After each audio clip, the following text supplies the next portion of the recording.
بسم الله الرحمن الرحيم.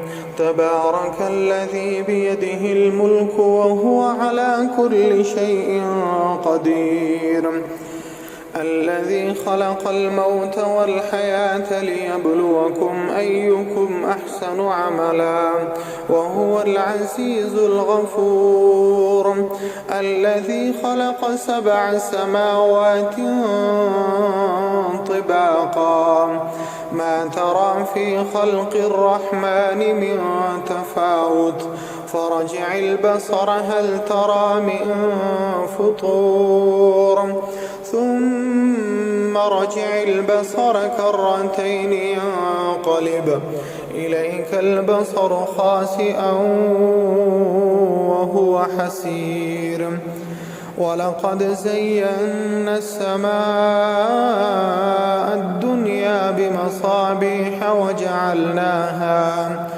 وجعلناها رجوما للشياطين وأعتدنا لهم عذاب السعير. وللذين كفروا بربهم عذاب جهنم وبئس المصير.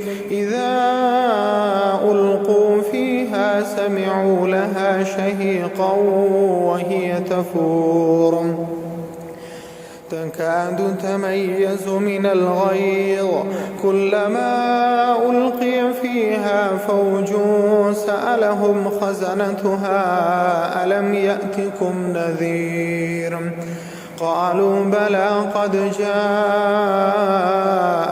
نذير فكذبنا وقلنا ما نزل الله من شيء إن أنتم إلا في ضلال كبير. وقالوا لو كنا نسمع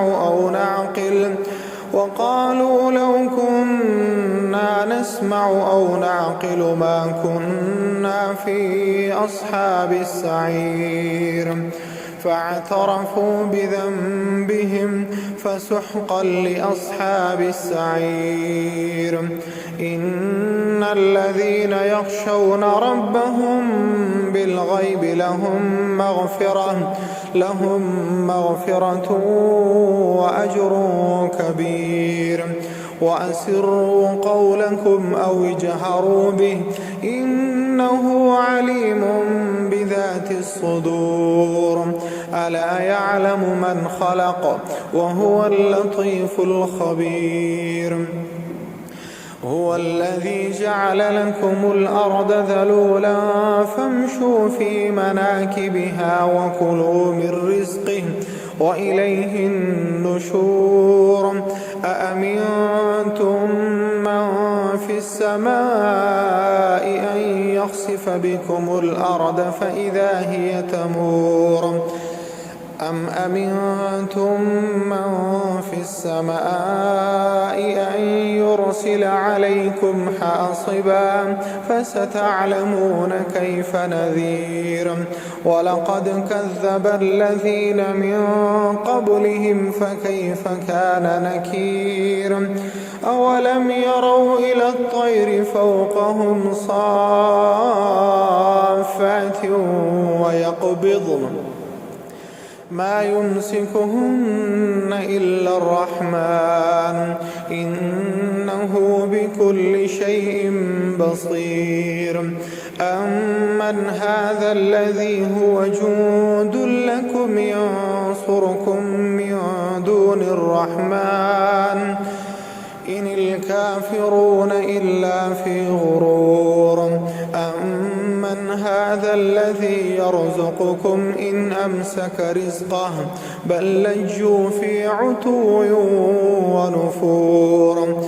أفمن يمشي مكبا على وجهه أهدى أمن يمشي سويا على صراط مستقيم.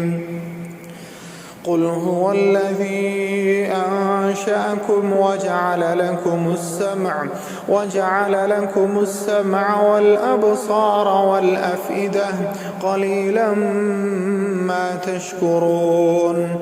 قل هو الذي ذرأكم في الأرض وإليه تحشرون ويقولون متى هذا الوعد إن كنتم صادقين قل إنما العلم عند الله وإنما أنا نذير مبين فلما رأوه زلفة سيئت وجوه الذين كفروا وقيل هذا الذي كنتم به تدعون قل أرأيتم إن أهلكني الله ومن معي أو رحمنا فمن يجير الكافرين من عذاب أليم قل هو الرحمن آمنا به وعليه توكلنا فستعلمون من هو في ضلال مبين قل أرأيتم إن أصبح ماؤكم غورا فمن يأتيكم بماء